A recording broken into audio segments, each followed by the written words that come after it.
Good morning મિત્રો. તો મિત્રો આજે હું તમને અમારું રનિંગ મેદાન દેખાડવા જઈ રહ્યો છું. તો મિત્રો વિડીયોમાં લાસ્ટ સુધી જોજો, મજા આવશે. તો મિત્રો આજે હું ઉઠ્યો છું 5:30, કારણ કે આજે મારું ઉઠવાનું મન નહોતું, કારણ કે કાલે હું જે 5 કિલોમીટર દોડ્યો હતો તો તેના કારણે મિત્રો મારા પગ બહુ દુખતા હતા, તો હું ચાલી પણ નહોતો શકતો.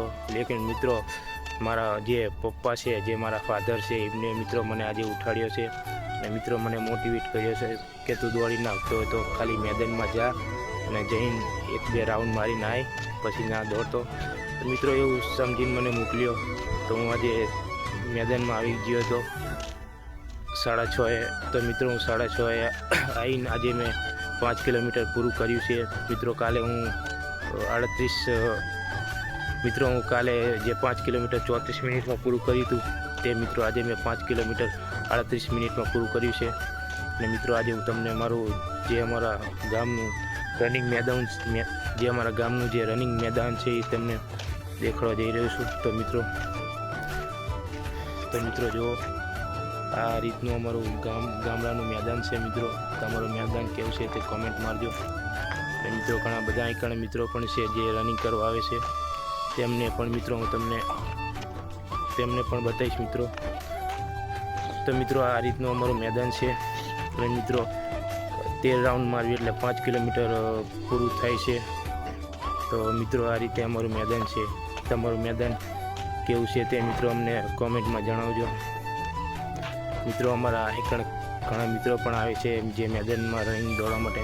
તો મિત્રો તમારે પણ જો પોલીસની તૈયારી કરતા હોય તો આજથી જ દોડવાનું શરૂ કરી દેજો મિત્રો. અને મિત્રો એક ખાસ વાત કે તમે 5 વાગે જેટલા વહેલા ઉઠો તેટલી દોડવાની મજા આવે. તો જો મિત્રો અહીં અમારે જે મિત્રો છે એ દોડે છે. દોડ પૂરા દોડ. આ મિત્રો ઘણા બધા મિત્રો પણ છે. જો મિત્રો પાછળ પણ કંઈ આવે છે, ગિરીશ છે, વિવેક પ્રો છે, ઘણા બધા મિત્રો છે. આપણે ફ્રેક્ચર થઈ ગયેલું. દોડ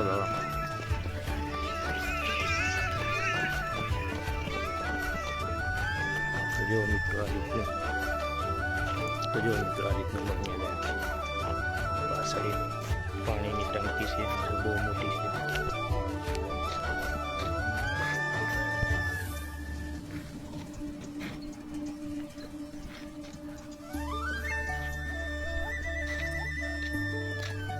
તમે પણ મિત્રો પોલીસની તૈયારી કરતા હો તો તમને પણ શુભેચ્છા છે કે તમે પણ રનિંગ 5 કિલોમીટર 25 મિનિટ કરતાં પણ ઓછી મિનિટમાં પૂરું કરો, તેવી તમને પણ શુભકામના. તો મિત્રો વિડીયો લાસ્ટ સુધી જોજો, બહુ મજા આવશે. તો જો મિત્રો આ બધા આપણા ફ્રેન્ડો છે. આ ગિરીશ છે, આ મયુર છે, ચાય કહી દો, આ ગિરીશ છે, આ આપણે પુરાભાઈ, અને પેલો મિત્રો આ પિયુષ છે. એ તો એડિટિંગ કરી નાખીશ. તો મિત્રો આ આપણા મિત્રો છે જે રનિંગ કરવા આવે છે, પોલીસની તૈયારી કરે છે. તો મિત્રો બધા પણ ખૂબ મહેનત કરે છે, તો આપણે પણ કરશી. તો ચાલો મિત્રો આજના બ્લોગમાં આટલું. તો આજે આપણે ઘરે જવી છીએ. તો મિત્રો તમને લોકોને એવું લાગતું હશે કે આપણે વિડીયો બનાવી કે બ્લોગ બનાવી તો લોકો શું કહેશે, શું જોશે.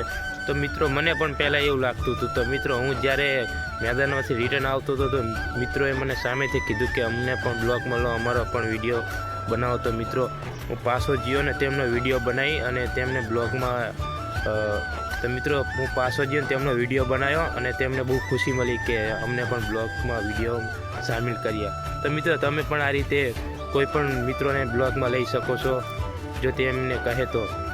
તો ચાલો મિત્રો બીજો વિડીયો કાલે આપણે અપલોડ કરશું. આ બ્લોગમાં આટલું જ. ચાલો મિત્રો, જો મિત્રો તમારે ફેમસ થવું હોય ને તો મિત્રો સૌ પ્રથમ તો તમારે શરમ છોડવી પડશે. અને મિત્રો એક વખત તમારી જો શરમ છૂટી જાય ને તો આપોઆપ તમે ફેમસ થઈ જશો. લોકો કહે છે કે આપણો વિડીયો વાયરલ કઈ રીતે કરવો અને શું હેશટેગ લગાવો. તો મિત્રો વાયરલ કરવા માટે એક જ વસ્તુ છે, તમારો કોન્ફિડન્સ. તમે કોન્ફિડન્સથી મિત્રો બોલશો ને તો તમારો વિડીયો આપોઆપ વાયરલ થશે. અને મિત્રો વિડીયો વાયરલ કરવા માટે અને ફેમસ થવા માટે પહેલાં તમારે લોકો તમને એવું કહેવું પડે કે આ પાગલ થઈ ગયો છે, ગેલફાડ્યો છે, કે આવો વિડીયો બનાવે છે ને વિડીયો બનાવીને શું મળશે.